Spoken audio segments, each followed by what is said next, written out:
Safety is important to me personally because I want to ensure that everyone arrives to site and leaves in the same condition. My personal motivation to work on LSR was to continuously improve on safety.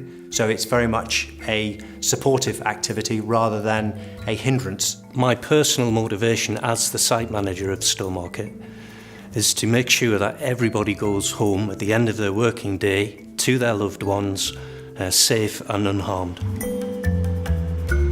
We had a great safety record, so there was probably almost a level of complacency around why do we need this when we're so good? I'll be honest, it was seen as another thing we have to do.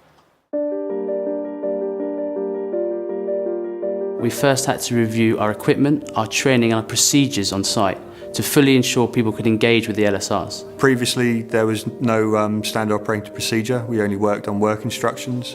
On the work instruction there was nowhere in there to mention safety. Although we had a lot of the procedures already in place, but it was a very good reminder for us to check they were satisfactory, we had to introduce some new procedures as well. That ensures that everyone understands an expectation of the safest way to complete a task. Lockout tagout is probably a good example.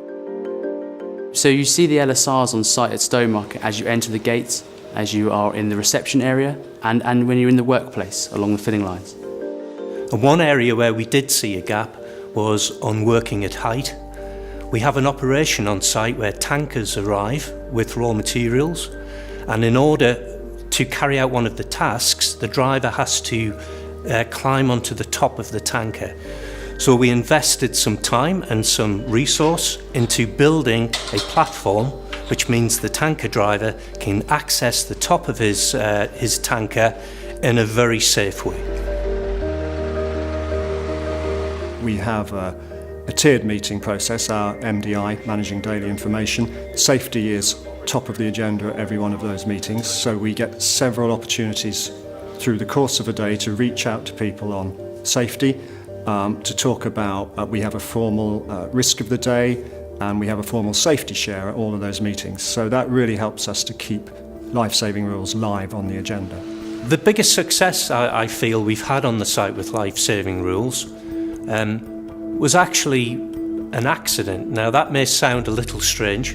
Where a forklift truck had overturned. Because he was secured with the safety belt, that could literally have saved the driver's life.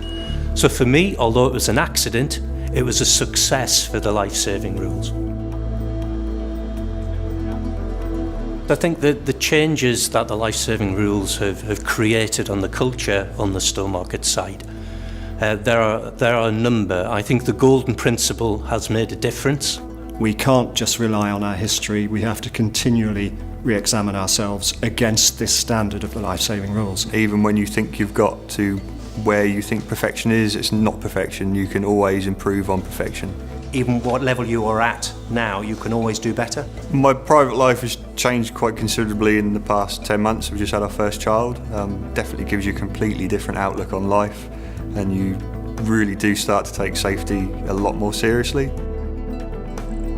What's really important about the life-saving rules is that we don't just view them as a one-off event that will be replaced by something else. The life-saving rules are here to stay.